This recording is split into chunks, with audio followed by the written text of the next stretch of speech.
बाली को नारी ने कहाँ सिखाया था? तारा ने, उसके शयन कक्ष में, अंतरपुर में। और अंतपुर में कोई कर्मचारी भी नहीं जाता था। राम तक वो आवाज आई कहाँ से? राम को पता कैसे लगा कि तुम्हें तुम्हारी पत्नी ने समझाया था और तुमने उसका सुना नहीं, उसका तुम परिणाम पा रहे हो?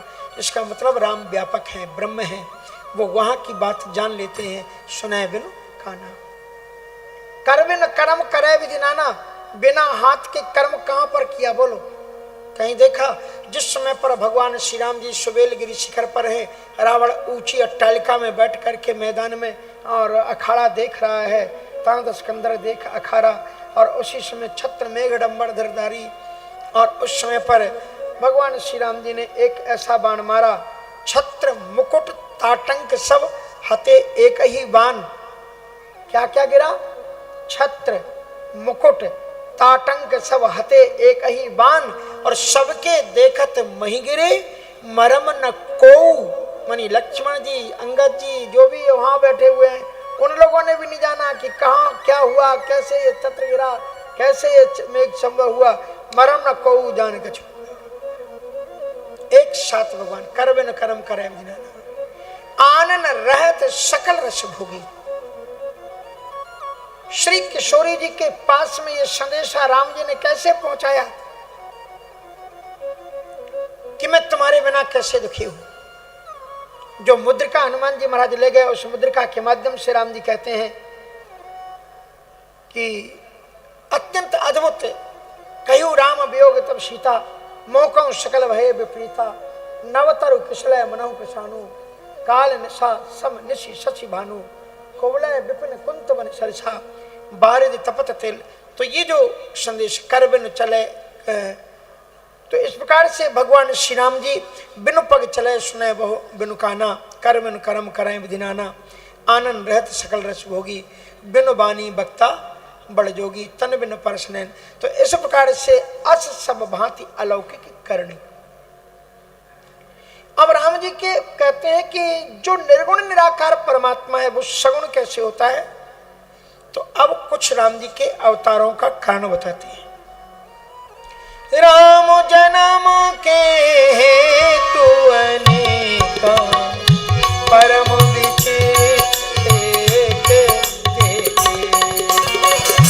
राम जन्म के हेतु अनेका, परम विचित्र एका। राम जन्म के हेतु अनेका, परम विचित्र एक। हाँ, परम विचित्र एक का। राम जन्म के हेतु अनेका और परम विचित्र एक से एका। तदप एक दुई कहां बखानी, सावधान सुन सुमुख शयानी। और उसके बाद में अनेकों कारण कहते हैं और बताते हैं कि द्वारपाल हरि के प्रिय दो। ये दो प्रकार के द्वारपाल हैं, सुनना। एक तो भगवान विष्णु जी के द्वारपाल है, सनत सनंदन सनातन सनत कुमार वैकुंठ में गए और वे भगवान नारायण का दर्शन करना चाहते थे। भगवान उस समय विश्राम कर रहे हैं। उसी समय पर वो पहुंचे तो वे तृण चास खलैता मत दरिहणास्तौ तेजो विहस्य भगवत प्रतिकूलशीलो। जय और विजय ने मना कर दिया कि ठाकुर जी विश्राम कर रहे हैं, अभी आप अंदर नहीं जा सकते। लीलाएं के अनेक हेतु होते हैं और उसका एक हेतु ये है कि उसी समय भगवती जी जब भगवान नारायण के चरणों को दबा रही थी तो भगवान नारायण ने कहा कि कमला, हे लक्ष्मी, जरा धीरे धीरे। कहा क्यों? हमारे पांव तुम्हारे दबाने से दुख रहे हैं। तो वो मुस्कुराई। नारायण ने सोचा मुस्कुराई क्यों, वो तो अंतर्मन की बात जानने वाले। इसलिए वे समझ गए कि ये सोच करके हंसी है कि जो भगवान मेरे इतने सुकोमल हाथ उनको चुभ रहे हैं तो युद्ध में ये दैत्यों से कैसे लड़ते होंगे, राक्षसों से कैसे लड़ते होंगे। भगवान नारायण ने मुस्कुरा करके संकेत कर दिया कि अब हम अवतार लेंगे और जब तुम्हारा हरण यही दैत्य करेंगे तब उसके बाद में हम बताएंगे कि हम दैत्यों से लड़ते कैसे हैं। वज्रादपि कठोराणि कोमलम कुष्मादपि, भगवान वज्र से भी अधिक कठोर, दुष्टों के लिए वज्र से भी, क्यों यथा माम प्रपद्यन्ते तांस तथा वदाम्यहम्, वज्र से भी अधिक कठोर और भक्तों के लिए पुष्प से भी अधिक सुकोमल। तो ऐसे जो भगवान है, ऐसे जो करुणाशील परमात्मा है, उन्होंने चिंतन किया कि अब आपको लीला का दर्शन, तो उन जय और विजय ने, अंदर भगवान की ये लीला चल रही और बाहर ये कि जय विजय ने पार्षदों को रोक दिया, शनकादि सिद्धों को रोक दिया। शनकादि सिद्ध कुपित हो गए। उन्होंने कहा तुम जानते नहीं, हम तपस्वी ऋषि 5 वर्ष की अवस्था के हम क्यों हैं, इसलिए हम 5 वर्ष की अवस्था के बने, क्योंकि 5 वर्ष तक का बालक किसी भी समय अपने माँ बाप के कक्ष में प्रवेश कर सकता है, कमरे में प्रवेश कर सकता है, और आपने हमें रोक दिया। बेत्रेण चाषड़ौ मत दरिहणास्तौ तेजो व्यस्य भगवत प्रतिकूलशीलो, और इसलिए उन्होंने उनको रोक करके, पर शनकादि सिद्धों ने कहा कभी कभी जीव की विडंबना ये होती है कि उसके अनुरूप उसके सेवक उससे नहीं मिलते। शनकादि सिद्धों ने कहा कि जैसे मेरे स्वामी हैं, उन स्वामी के साथ में तुम्हारा स्वभाव मेल नहीं खाता, इसलिए लोकान तो वृजत मंत्र भाव दृष्टिया पासी पापी तुम इस लोक में रहने के योग्य नहीं हो। लोकान तो वृजत, तुम उस लोक में जाओ जहां काम क्रोध मद विकार से भरे हुए लोग रहते हैं। और तब वो दोनों, जब जो भगवान नारायण के द्वारपाल हैं जय और विजय, उनके उद्धार के निमित्त भगवान नारायण का अवतार होता है। द्वारपाल हरि के प्रिय दो, जय और विजय जान सबको, एक बार तनके हित लागी, धर्यो शरीर मनुज अनुरागी। भगवान एक बार उनके लिए आए। और दूसरा आप जानते हैं कि भगवान शंकर जी के जो गण हैं, नारद जी ने उनको श्राप दिया। एक बार जलंधर रावण बना, नारद श्राप दीन एक बारा, कल्प एक लगे पुकारा। नारद श्राप दिन एक बारा, कल्प एक लगे अवतारा।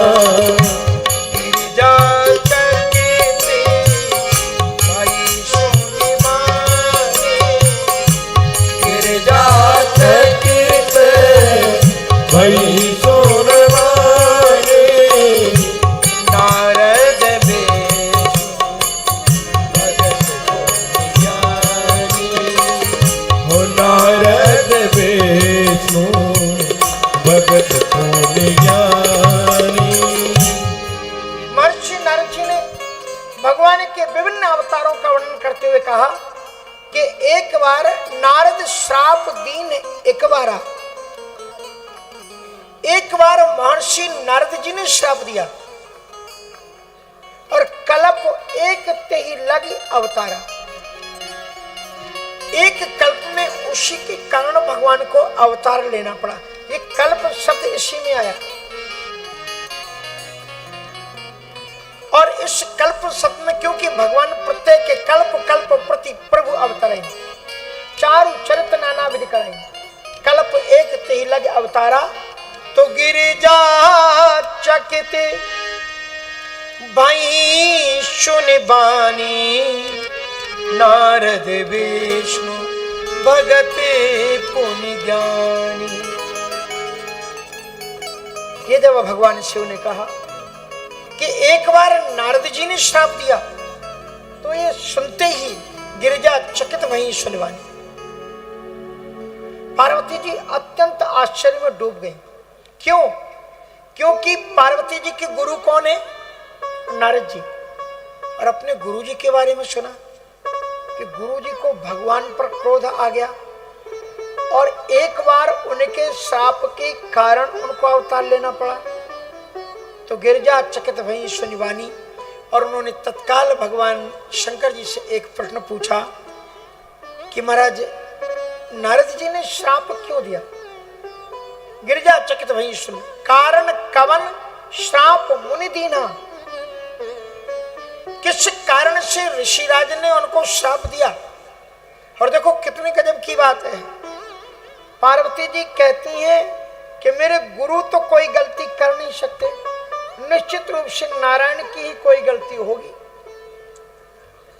तो कहती है का अपराध रमापति की ना, ऐसा नहीं किया कि नारद जी ने ऐसी गलती क्यों कर दी। बोले गुरु नारद जी ने गलती नहीं की, भगवान ही ने कोई गलती की। ऐसी गुरु में निष्ठा हो जो कहते हैं कि क्या अपराध रमापति ने क्या अपराध किया जिसके कारण गुरु जी को श्राप देना पड़ा। तो नारद जी भगवान शंकर जी कहते हैं कि ज्ञानी मूढ़े न कोई, बोले बिहसे महेश तब ज्ञानी मूढ़े न कोई, जेहि जस रघुपति करहि सवा और सो सब तेहि क्षण होय। हे पार्वती जी, इस संसार में न तो कोई ज्ञानी है और न कोई मूर्ख है। जो कुछ करते कराते हैं वो सब राम ही करते हैं। बोले महेश तब ज्ञानी मूढ़ न कोय, और जय जस रघुपति करे जस सो सब तेहि क्षण। राम जी जब जैसा करना चाहते हैं वैसा वो करवा लेते हैं उस आदमी से। पार्वती जी ने कहा ऐसा कैसे हो सकता है? मूर्ख मूर्ख ही रहता है, ज्ञानी ज्ञानी ही होता है। आपने दोनों को एक ही तराजू से तौल दिया। भगवान शिव ने कहा इसका उदाहरण हम आपको देंगे। और एक दिन भगवान विश्वनाथ जी महाराज पार्वती जी के समेत एक नदी के तट पर बैठे हुए थे। उसी समय पर एक पंडित जी पुराण वाच करके आ रहे थे और एक केवट की नौका में बैठे। केवट ने नौका चलानी शुरू की तो पंडित जी ने एक प्रश्न पूछा, केवट भैया एक बात बताओ, तुमने कभी चारधाम की यात्रा की? कहा नहीं महाराज, मौका नहीं मिल सका, चारधाम की यात्रा तो नहीं की।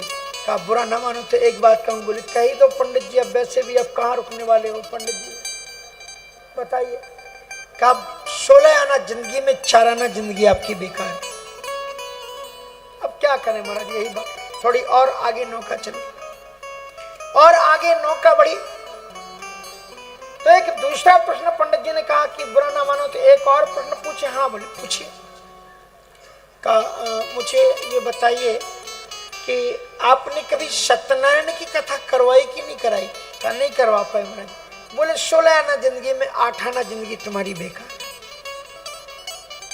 और थोड़ी यात्रा बढ़ी तो पंडित जी ने तीसरा प्रश्न पूछा। कहा एक बात बताओ कि तुमने कभी गौदान किया कि नहीं किया? कहा महाराज खाने पीने को जुट जाए वही बड़ी चीज है, गौदान कहां से करें। तो बोले बुरा नहीं मानना, आपकी 16 आना जिंदगी में, 12 आना जिंदगी बेकार। तो केवट ने कहा महाराज जो है सो है। अभी आधी नदी पार की थी और थोड़े आगे चले तो भयानक भंवर एक दिखलाई पड़ी। भंवर जानते हो ना, गोलाकार पानी, उसके बीच में अगर फंस जाए तो नौका भी डूब जाती है। उस भयानक भंवर और बढ़ते हुए बाढ़ को देख करके केवट ने कहा पंडित जी सुनो, अब आप अपने प्रश्न बंद करो, अब एक प्रश्न मैं पूछूं। कहा हाँ पूछ लो। कहा पंडित जी आपको तैरना आता है कि नहीं? कहा तैरना तो नहीं आता। तो केवट ने कहा महाराज हमारी तो 12 आना जिंदगी बेकार थी, आपकी 16 आना जिंदगी बेकार। और थोड़ी देर बाद वो नौका गड्ढे बड्ढे होकर के उसी में डूब गई। और जब उसमें वो डूबी तो भला कहो केवट तो तैराकी था। पंडित जी एक तरफ जा रहे थे बह करके, एक तरफ वेद की पोथी जा रही थी। तो केवट ने तैर करके जल्दी से पंडित जी की एक बाहें पकड़ी, दूसरी तरफ से वेदों को पकड़ा और तैर करके चला आ रहा था। भगवान शंकर जी ने पार्वती जी से पूछा कि जरा गौर से देख करके मुझे बताओ कौन किसको पार लगा रहा है। पंडित जी केवट को पार लगा रहे हैं कि केवट पंडित जी को पार लगा? इसलिए बोले बिहसी महेश तब ज्ञानी मूढ़े न कोय, जही जस रघुपति करहि सब सो सब तेहि छने हो। न कोई ज्ञानी है न कोई मूर्ख है, जैसा राम जी करते हैं। तो कहते कारण कवन श्राप मुन दीना, का अपराध रमापति कीना। और यहां से नारद जी का चरित्र शुरू होता है।